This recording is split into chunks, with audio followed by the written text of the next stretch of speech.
apa ada hubungan nggak ya umat Kristen sama orang-orang Yahudi, Kak? Lewat di gereja atau di mana itu kok meludah gitu. Maka karena dua narasi ini bertentangan antara Alkitab dengan Al-Quran, Alkitab dengan data sejarahnya yang begitu valid, Al-Quran dengan klaim teologinya itu datang dari Tuhan, tapi menceritakan deskripsi yang berbeda, maka harus dibedakan. Kalau disama-samakan, akan jadi rancu. Sejarah melawan teologi itu nggak fair. Sejarah harus lawan sejarah, gitu loh.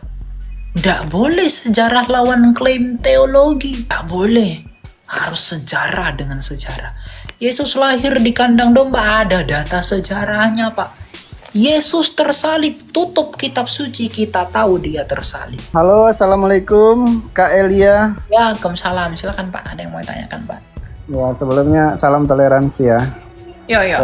Nah, saya mau menanyakan ini, apa sih, apa ada hubungan nggak ya umat Kristen sama orang-orang Yahudi, Kak?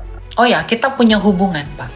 Terus, bentar Kak, terus kenapa kok yang saya dengar atau yang saya pernah dengar, itu kalau orang Yahudi lewat di gereja atau di mana itu kok meludah gitu.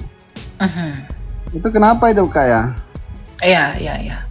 Ya itu kan Yahudi sekarang. Murid Yesus kan orang Yahudi. Mereka percaya Yesus toh.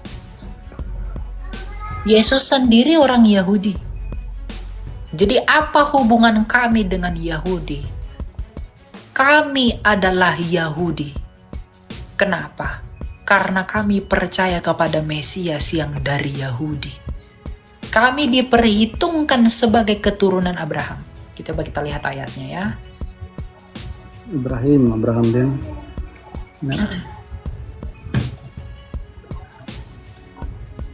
ya. Galatia 3 ayat 29.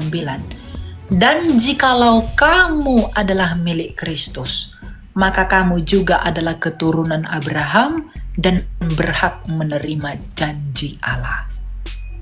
Kenapa kita ini orang Yahudi? Karena kita adalah milik Kristus, yang adalah orang Yahudi yang mendatangkan keselamatan. Murid Yesus itu orang-orang Yahudi. Rasul Paulus seorang rabi dari Benyamin, seorang Yahudi. Jadi kalau Bapak bilang kenapa Yahudi itu tolak Yesus, itu Yahudi yang mana dulu? Yahudi yang sekarang toh? Yahudi dulu terima Yesus. Yang mengikut dia ketika dia buat mukjizat 5 roti, 2 ikan.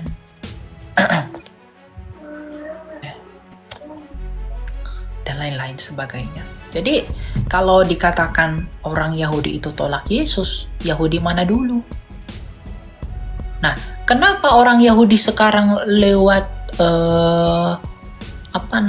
lewat sinagoga, lewat gereja mereka meludah? Karena mereka menganggap kami sembah berhala, padahal kami nggak sembah berhala. Tapi ada kabar baik, kabar yang sebenarnya tidak kabar baik juga.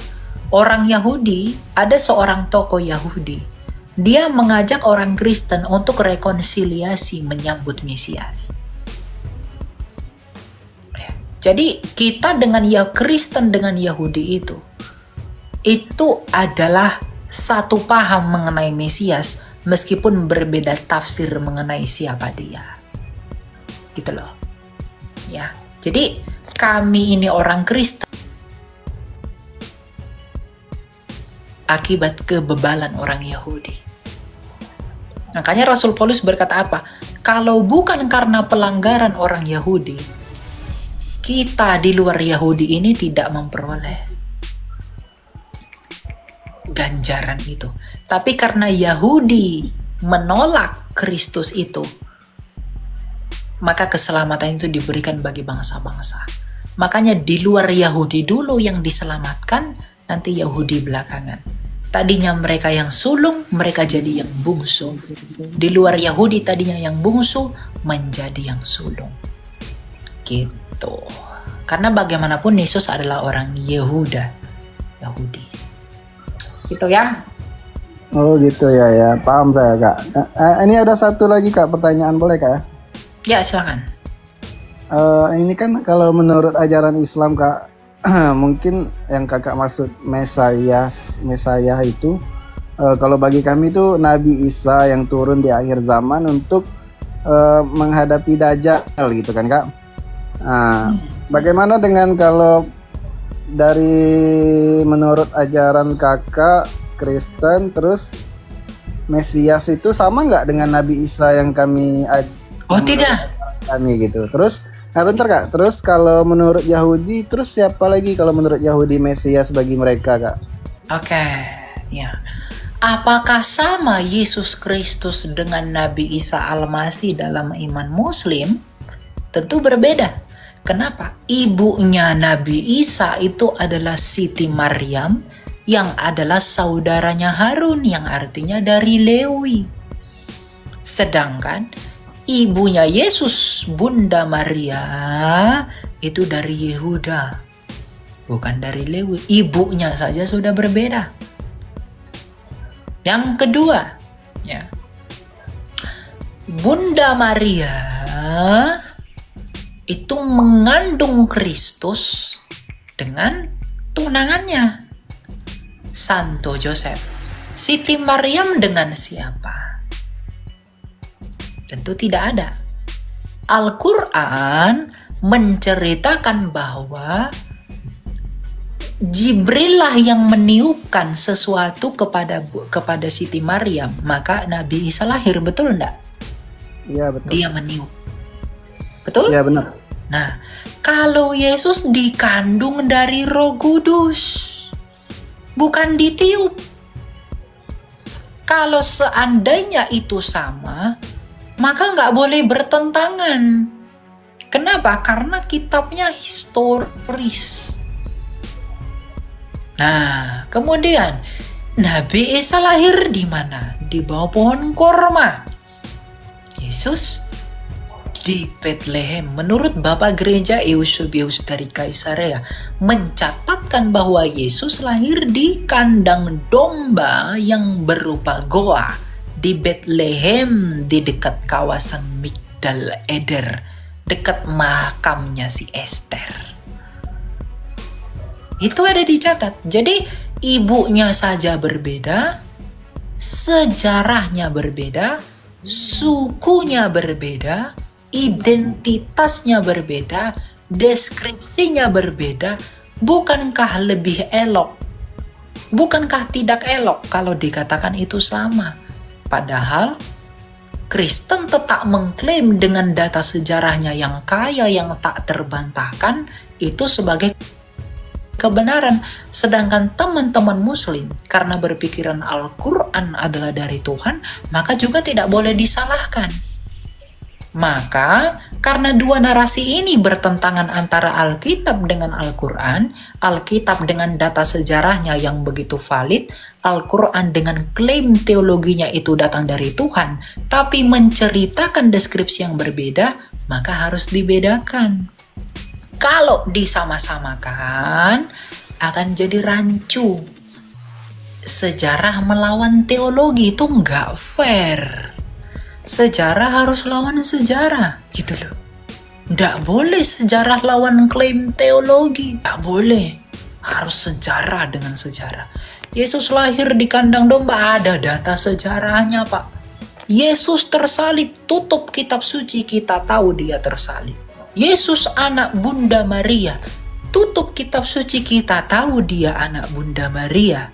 Yesus orang Yehuda, tutup Alkitab, buka sejarah, kita tahu dia orang Yehuda.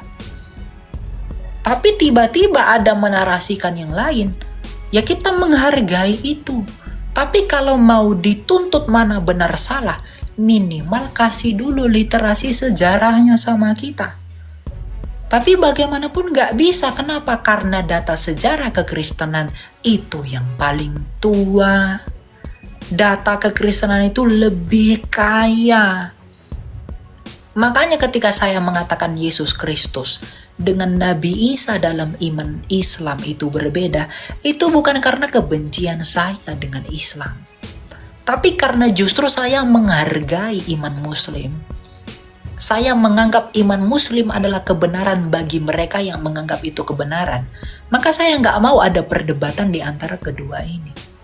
Toh Islam mengklaim itu kebenaran, ya kami mengklaim punya kami kebenaran. Tapi klaim kami dibuktikan dengan data sejarah. Tapi karena kami menghormati agama Anda, ya biarlah Anda dengan klaim Anda. Tapi kalau tiba-tiba kalian menyalahkan kami, oh enggak kami yang benar, masa klaim teologimu bisa melawan data sejarah yang kami punya?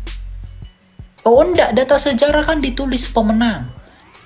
Loh, yang menang itu yang berkuasa di dunia ini lebih lama Islam loh Pak. Utsmaniyah yang merebut Bizantium, yang menumbangkan Konstantinopel, yang merebut Hagia Sophia. Tapi tetap berdiri di dalam pemeliharaan ilahi toh. Nah, cuma orang terlalu benci dengan saya, maka mereka framing. Jadi itu berbeda ya, tidak pernah sama. Gitu, itu tujuan saya ngomong begitu. Nah, mengenai konsep Mesias tadi, siapa Mesiasnya orang Yahudi? Ya, kalau Mesias kami itu sudah datang, yaitu Yesus 2000 tahun lalu. Mesiasnya Yahudi siapa? Belum datang, masih ditunggu-tunggu. Karena Mesias yang Yahudi mau adalah yang membuat Israel menjadi negara adidaya nomor 1 dunia. Sama seperti Daud. Itu yang dimau orang Israel. Jadi orang Israel itu pengen ada satu tokoh yang membuat Israel itu menjadi negara yang paling maju di dunia. Itu mereka anggap Mesias. Yang membebaskan Israel dari perbudakan, itu mereka mau Mesias. Kalau Mesiasnya orang Yahudi adalah pembebasan bangsa itu dari perbudakan, maka Mesiasnya Kristen adalah pembebas dari perbudakan dosa, yaitu Kristus. Itulah Mesias kami. Sama-sama pembebas. Itu. Ya? Ya Kak, satu lagi Kak. Kalau dari ajaran Kristen itu percaya nggak Dajjal di akhir zaman itu Kak ya? Kami tidak percaya Dajjal ya. Saya tidak tahu Dajjal itu. Nah, Dajjal itu adalah murni ide teologinya Islam. Tapi kami percaya dengan satu sebutan, yaitu Antikristus. Antikristus dengan the Antichrist, sang Antikristus dengan Antikristus kecil-kecil itu berbeda. The Antichrist ada sang Antikristus. Itulah nanti yang akan menyatakan diri sebagai Allah, yang di dalam 1 Tesalonika 2 ayat 4 itu loh. Yang akan membangun bait suci ketiga. Nah, itu ya. Oke. Ini mungkin terakhir Kak pertanyaan. Ya, silakan. Kalau dari ajaran Islam kan nanti ada namanya hari akhir atau hari kiamat. Gimana kalau dari ajaran Kristen itu percaya nggak dengan hari akhir gitu Kak? Ya, kalau kamu percaya kiamat itu dalam imanmu kan dihancurkan, betul enggak? Ada, wah meledak segala macam, bumi ini dihancurkan, bla bla bla, peristiwa-peristiwa gunung meletus, bla bla segala macam. Kalau dalam iman Kristen, kiamat itu tidak dipandang seperti itu. Ya, akhir zaman itu begini. Akhir zaman itu artinya Kristus datang menjadi hakim, dia membangkitkan orang mati, dan kami yang masih hidup ini, tubuh kami ini dalam sekejap diganti menjadi tubuh kemuliaan. Maka kami menyongsong dia di awan-awan. Itulah hari kebangkitan. Orang benar, domba dan kambing itu akan dipisahkan. Orang percaya akan disebut domba. Orang tidak percaya akan disebut kambing. Coba kita baca di dalam Wahyu ya. Bagaimana kiamat itu.